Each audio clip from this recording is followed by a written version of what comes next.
years ago, with Daniel Figgis, we staged a cycle of poems up in the Pierce Museum called Ascension, and the idea was that cycle of poems, it was to commemorate the first balloon flight in Ireland by Crosby. But anyways, but one of the poems in that piece was called After the Summer of Love, 1968, and there's a clear Ginsberg reference in this as well.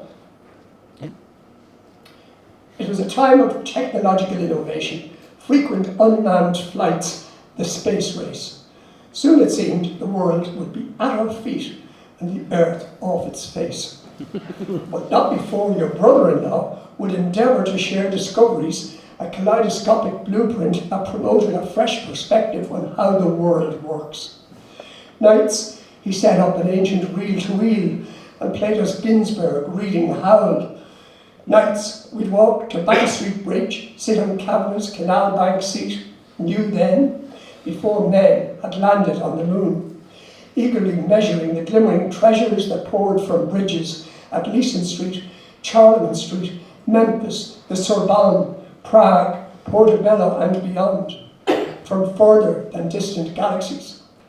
And then there was the afternoon, driving by the Boyne, a suggestion to take to the looms, fly above the fields of Royal Mead, read poems to meadows in bloom. It was the year after the Summer of Love. Some months later, my knocking echoed from the basement corridor. Hesitantly, the door opened. Your face was paler than a morning moon, your wrists swaddled in bandages. Loosely tied, they flagged a semaphore of distress. You spoke slowly, as though your thoughts were fish around an old shipwreck. You had been vivacious, marvellous company, but Mary Quant, Bridget Riley, Twiggy had all become ghosts to you by then, bled of even black and white.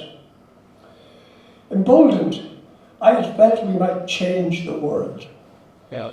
You'd been far out, but were oh so inwardly distant now, a crash seemed inevitable.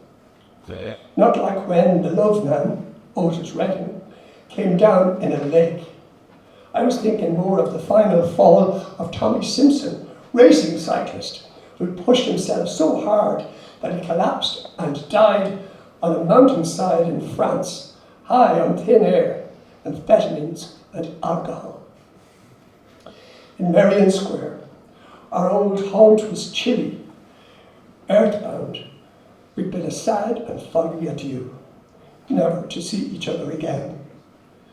Guy ropes slashed.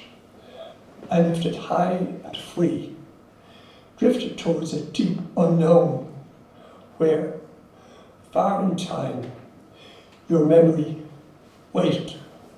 That's it.